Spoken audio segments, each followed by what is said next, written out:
Immigration's always been a big issue in Arizona. It's big in this race.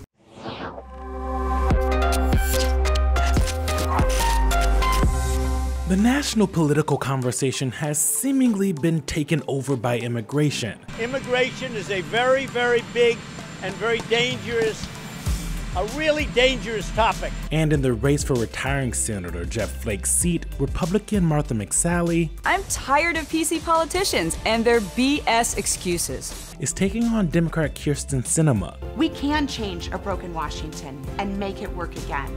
They're already both in the House of Representatives, and by all measures, the race is close. Sinema is fighting to be the first Democrat to represent Arizona in the Senate in more than 2 decades. And to do that, she's become one of the most conservative Democrats in Congress, voting with President Trump more than 60% of the time. It's a pretty new development, considering she used to land way on the left side of the spectrum. The rap on her was that even the Democratic Party thought she was too progressive. McSally beat out a very conservative field in her primary and has been trying to prove she's with President Trump on just about every issue. She's making the bet that Arizona voters are feeling okay about President Trump and his presidency so far. His presence can be felt in the immigration debate throughout the state, but the issue has been huge in Arizona for years. A recent ABC 15 poll found likely voters saying it's their top issue going into the midterms. And it's been like that for years. In the 1990s and into the 2000s, the levels of illegal immigration really spiked in Arizona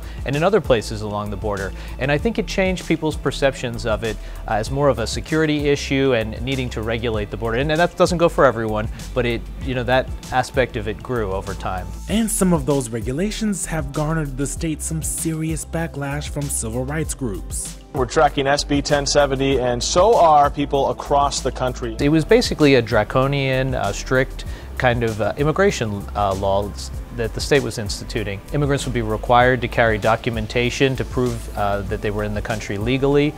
In addition, Arizona police officers would actually be required to try and determine someone's immigration status when they pulled them over during a stop. The Supreme Court eventually struck down key parts of SB 1070, and the state senator who wrote the law was recalled by voters in 2011. But the spirit of strict immigration laws is still playing out in the state and this Senate race. It's on the minds of a lot of voters there. Sinema has bucked her party's base out of political necessity. She's sided with ICE, saying it performs, quote, an important function, and is okay with President Trump's border wall as long as it's part of an overall solution, all while supporting a pathway to citizenship for Dreamers, which is a less controversial stance. And so what she's basically said is that, look, she's going to come out in support of some of this, including ICE, and that by doing so, maybe it will disappoint some people on the far left, but those people on the far left are probably going to be with her anyway. McSally's immigration stance is pretty much in line with the president,